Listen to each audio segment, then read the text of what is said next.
Dr. SaKong chairs the Presidential Committee for the G20 Summit, as it is now called in Korea, previously called the G20 Korea Coordinating Committee, but it's in the President's office, and Dr. SaKong is the President's man in running this whole process. The committee includes all the top ministers in Korea. Dr. SaKong is the coordinator, their representative at the summits themselves, and in organizing the process. Before he took over this G20 coordinating job about a year ago, he was the special economic advisor to President Lee Myung-bak from the time of his election a little over 2 years ago. He chaired the Presidential Council on National Competitiveness, one of the flagship initiatives of the Lee Myung-bak government. Dr. SaKong simultaneously is the chairman and CEO of the Korea International Trade Association, KITA, the largest business association in Korea, which has 65,000 member companies. So it is rather significant. In his earlier governmental incarnations, he was Minister of Finance in the late 1980s. He was Senior Secretary to the President for Economic Affairs in the Blue House prior to that, and played a central role in the continuation and, I would say, bringing to fruition of Korea's uniquely successful development strategy all through the 1980s. Between his service in government then and his return to government recently, Dr. SaKong had a number of key roles in Korea. He was their ambassador for international economy and trade, a senior member of the Council of National Economic Affairs for the President in the early part of this decade, and Korea's representative on a host of international study groups, task forces that help plan the strategy for the emerging Asian architecture as well as for global economic cooperation. Most important of all, however, Dr. SaKong spent 2 years here at the Institute for International Economics, as it was then called. He wrote a definitive book called Korea in the World Economy, and then he went back to Korea, and in addition to all these other things he has done, created the Institute for Global Economics. I think the similarity of the name was intentional, and he ran that for a long time, made it one of the leading think tanks in Korea. I and many others have spoken under its auspices there, and it's thus a great personal pleasure as well as, I think, of great substantive significance to have an opportunity for us today to hear from Dr. Il SaKong.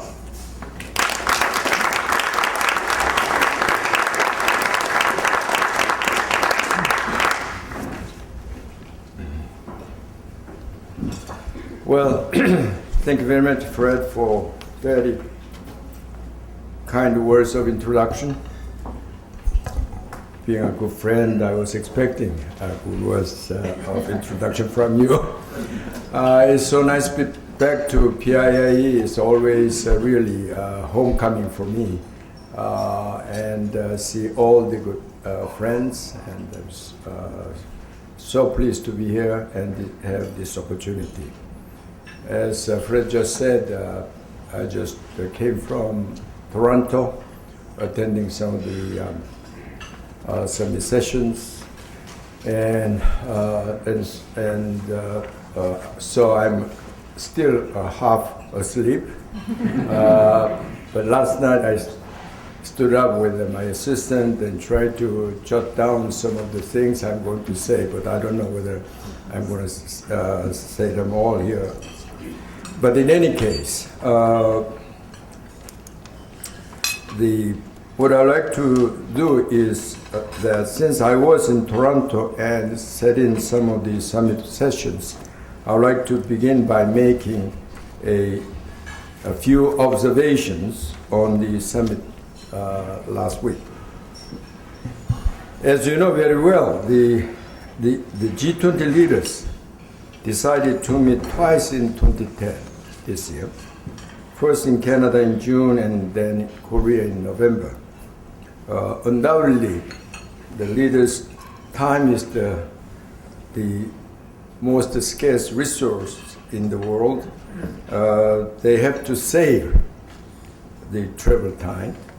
So the two G20 summit meetings this year were scheduled for back-to-back with other summits. G8 in Canada, G20, and the APEC in Yokohama, and the G20 in Seoul. So we all expected that the Toronto summit, being a sort of interim meeting, would primarily focus on discussing a basket of policy options put forward by the IMF and the World Bank and exit strategies. In general, the leaders in Toronto were expected to focus on follow-up of the previous commitments rather than adding new agenda. Actually, Canadians started off from the very beginning rather than the extending its agenda into new areas. They just wanted to focus on the follow-ups on the agreements made by leaders at the three previous meetings. Before this Toronto summit was held, many expected that exit strategies would take the limelight in Toronto. However, with the urgency of dealing with the sudden European fiscal crisis being the focal point of discussion, fiscal consolidation and sustainability stole the limelight. After going through intense discussion at the working level, the leaders agreed to put in place credible, properly phased, and growth-friendly, I emphasize the growth-friendly plans to deliver fiscal sustainability.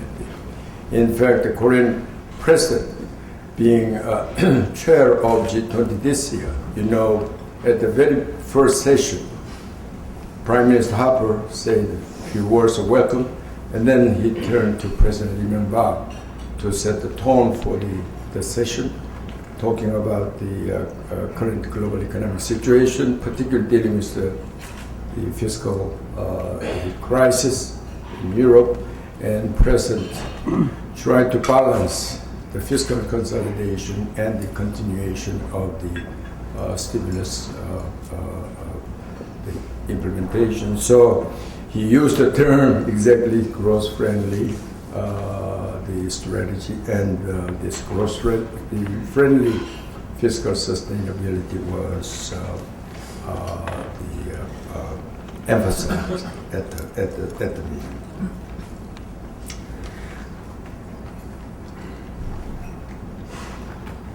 In other words,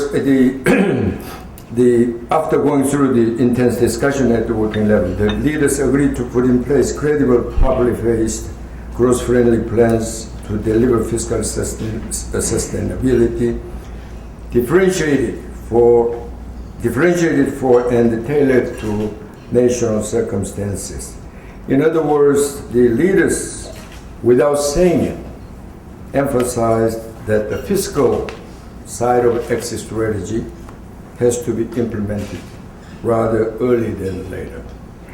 And it implies that the monetary side of exit strategy should be appropriately timed to support the still fragile recovery. Another observation I'd like to share in regards to Korea's preparation for the November Seoul summit.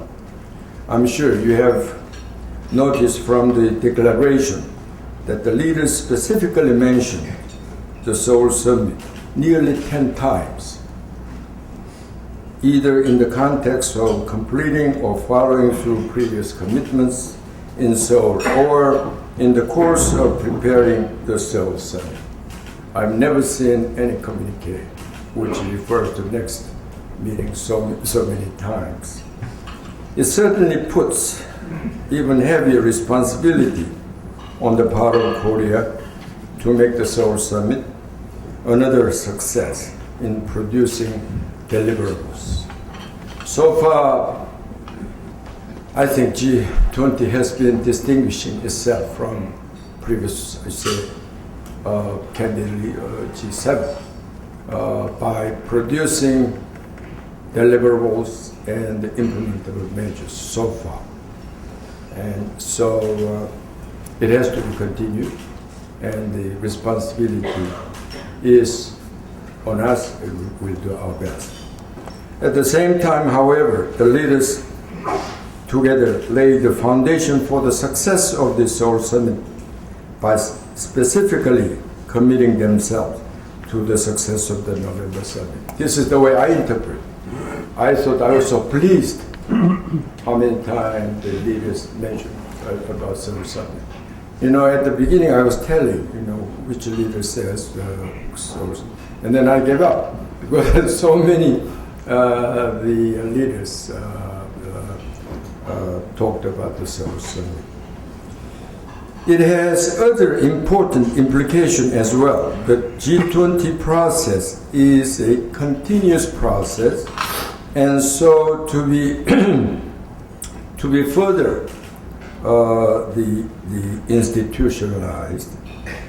So some may go as far as to say that the Seoul Summit can become a landmark for the G20 Summit in institutionalizing the G20 as the new premier forum for international economic cooperation.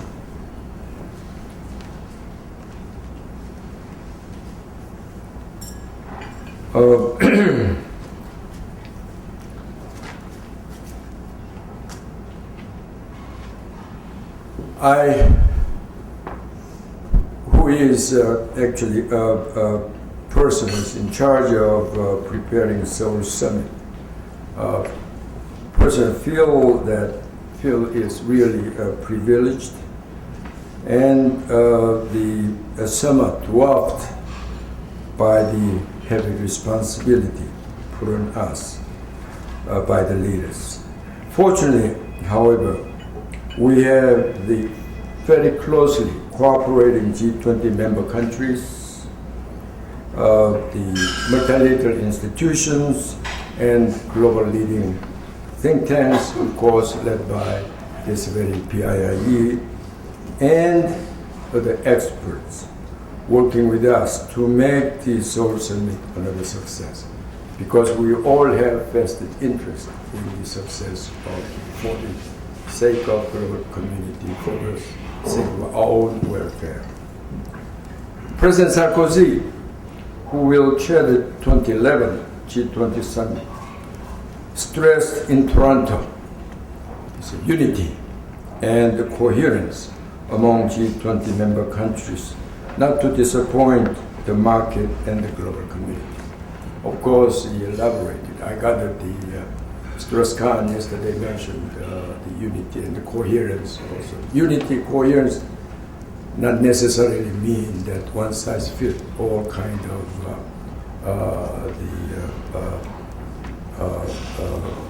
cooperation and the adoption of the agreement, but they will make decisions in consultation with others and share information, and have sometimes mutual assessment and get the peer pressure. I could see this sentiment was shared by all G20 leaders. During the sessions, again, they all worked hard to come up with some agreements. And of course, the groundwork were done through the finance minister's process and the finance deputy's process and the Sherpa's process and so forth. But still, at the end, at the summit, they have to iron out a lot of things, and I could see they were making effort to gather some consensus. Going forward, I trust this will provide momentum for the G20 to further consolidate its position as the premier forum for international economic cooperation. Let me now turn to the Seoul Summit. I would say Around 60 to 70% of the agenda of Seoul Summit has to do with the following up of the previous commitments. At the same time, the remaining 30 to 40% of the agenda is to be filled in by Korea, in close, of course, consultation with the G20 members.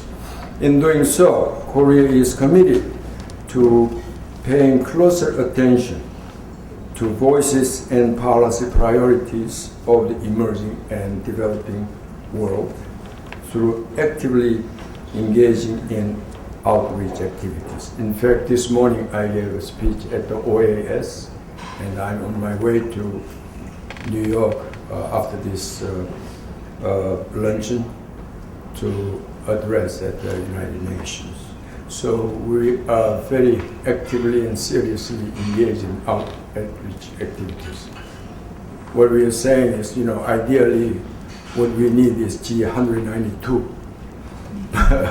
But as well as I do, we need something else for quicker decisions and speedy responses.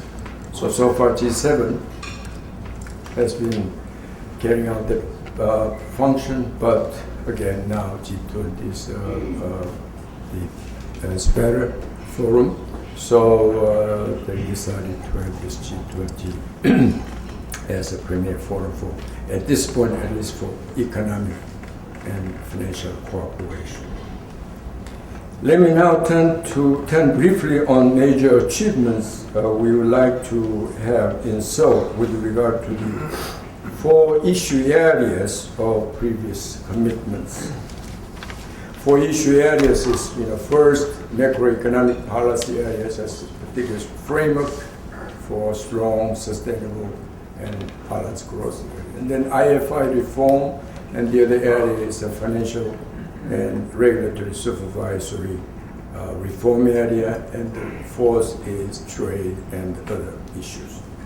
So first, regarding the framework for strong, sustainable, and balanced growth, the G20 has just completed the first stage of mutual assessment process with the assistance of IMF and the World Bank, as you know very well. From now on, the G20 should begin the second stage of mutual assessment process with the ownership of the G20. This is important part. The first stage was carried out with the IMF's analysis and the IMF's recommendation. But now, G20 now get the ownership so that the G20 itself can get down to the country level. Previously, at the first mutual assessment process, the policy options were considered for group of countries rather than individual countries. So now G20 get the ownership so that it will get down to the individual country level.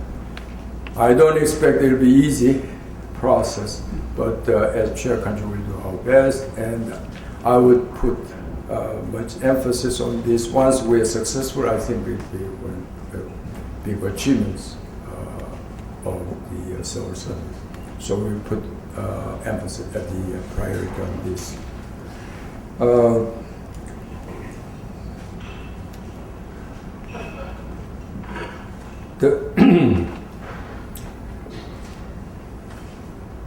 Obviously, the policy recommendations and the suggestions will be tailored to country-specific circumstances. But as I emphasized, the ownership is with 20 countries, and G20 countries agreed on this. So that's why I'm hopeful that they will accept the recommendations. Second, with regard to the IFI's reform, it is critical for the G20 to complete the 5% quota shift as agreed in Pittsburgh, which was recommitted by the leaders in Toronto. Actually, again here, we as chair country pushed it very hard. Rather than waiting until the January 2011 agreed by leaders in Pittsburgh. We wanted to expedite the process so that the completion can be achieved by November this year. We've felt, and I still feel, that it's not a matter of 2 months. It's a matter of it get done or not, because you can be prolonged. So that's why we insisted that the leaders will recommit on this, and so that we can get the result by the Seoul Summit. I think if we do this, this will be another achievement Seoul Summit can produce.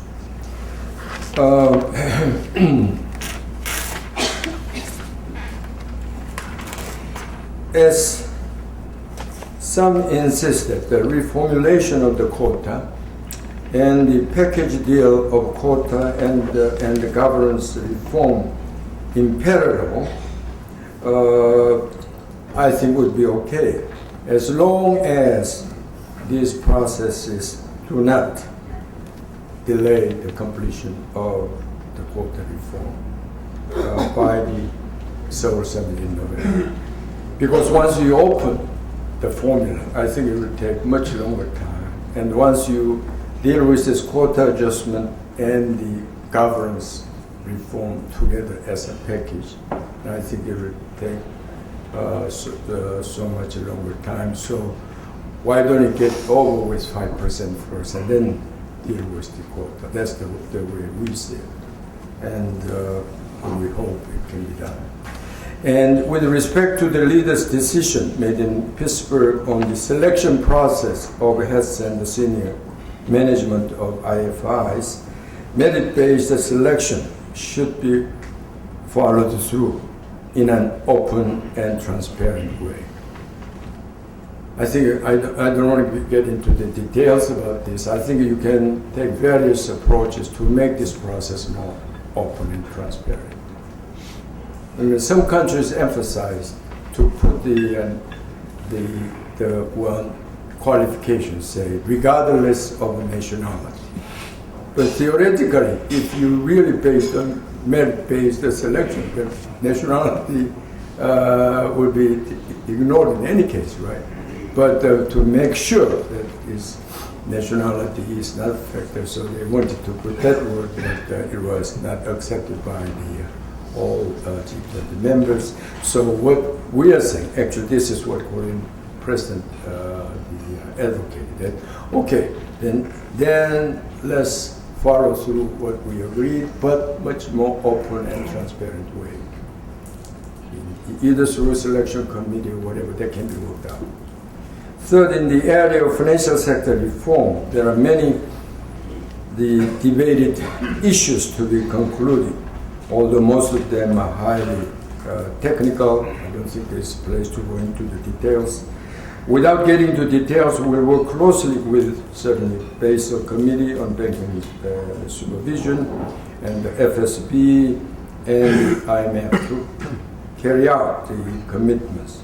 What Korea will especially work closely with relevant institutions is to deal with so-called SIFIs, systemically important the financial institutions, which we view as the most critical issue area for reform, and stronger surveillance and early warning mechanism to help prevent future crises. I think it is strengthening surveillance process and work out the early warning mechanism and strengthening early warning mechanism are really key, right, to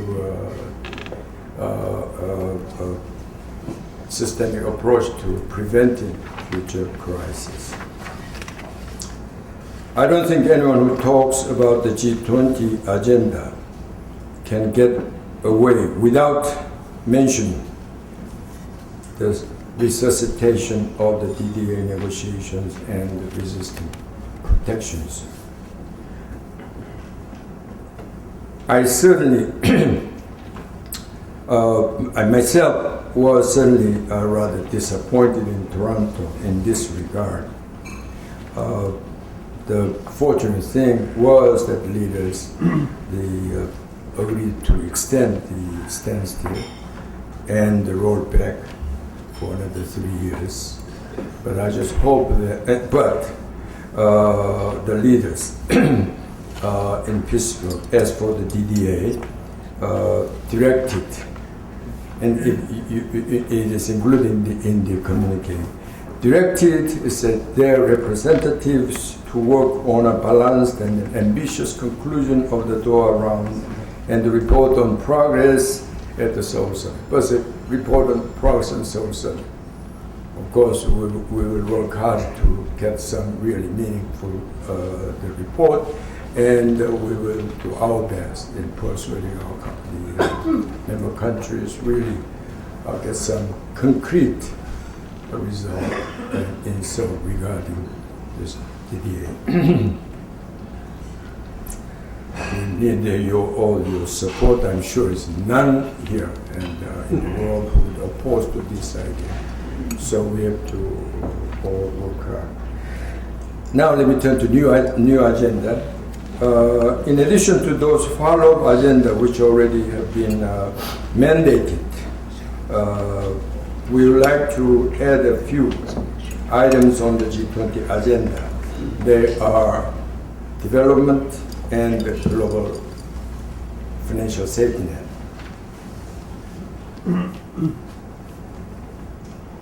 This additional agenda primarily regard to major concerns and the policy priorities of the majority of emerging and developing countries, most of which are outside the G20. So those 172 countries outside the G20. We strongly feel that this is not only necessary for achieving the strong, sustainable, and balanced growth for the global economy, but making the G20 process more legitimate and credible. How can the global economy sustain its growth when the development gap is widening? And how can the G20 play the role of premier forum without listening to those 172 countries' views?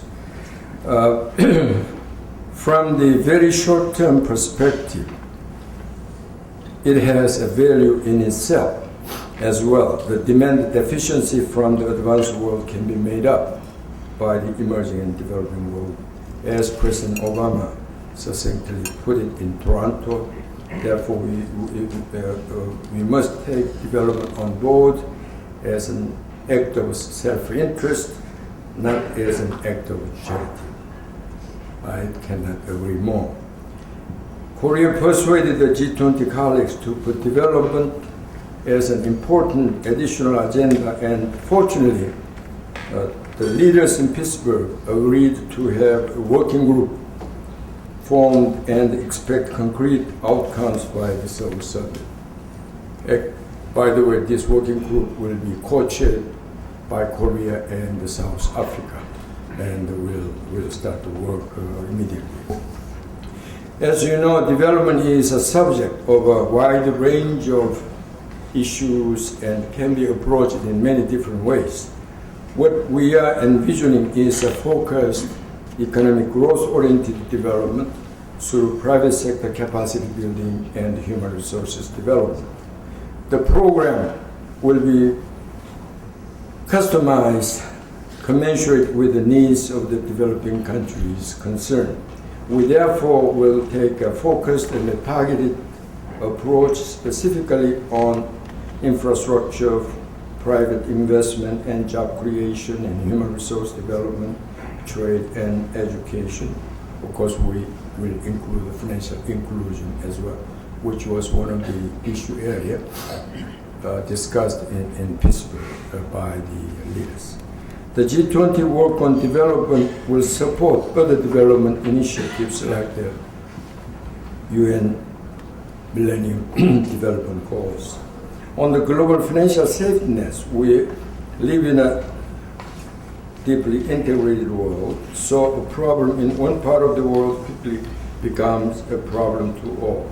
The repercussions on small, open economies are far too great. So Korea has been advocating the importance of strengthening global financial safety nets, especially for those open economies. Emerging and developing countries, particularly those small open economies, will have to and will continue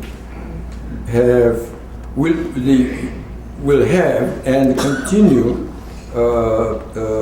continuously have strong incentives to generate surpluses and accumulate foreign reserves as self-insurance against the effects of the volatile global capital flows. So it goes against the rebalancing effort. For that reason, again, this is the useful scheme. Hence, we must work together to build strong and reliable global financial safety nets, which will help global rebalancing. In this regard, I would like to see the IMF's resource base replenished and its lending facilities adjusted to the needs of the global community. We should also take advantage of regional arrangements such as the Chiang Mai Initiative and currency swaps to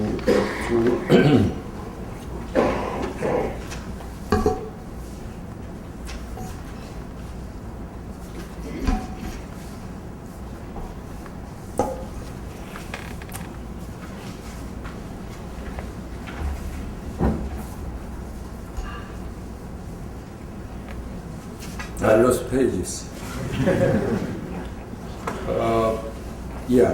The Chiang Mai Initiative and currency swaps to supplement and complement the IMF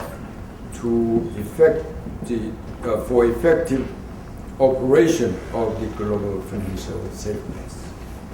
The two new agenda help not only the emerging and developing world, but also the G20 work on the framework, which is a top priority for this year and perhaps for the next few years to come. I have a few words to say on business summit and other things, but since time is not enough, I would rather have the interactions with you. So before I conclude, I just want to say this. I just say that the Korean government is very, very serious about the preparing G20 summit. And one of the evidence is, as the press says, Korean government established a presidential committee for G20 summit. The committee consists of almost 1/3 of the cabinet members, and about 120 people are working day and night. And some of my staff here sometimes just sleep 2 hours and 3 hours. And we are serious about it. And so we work very closely with our friends. But as you know, we don't have as strong leverage as you do, so we need your help and assistance. Well, for the success, we need your cooperation. Thank you very much. I will end.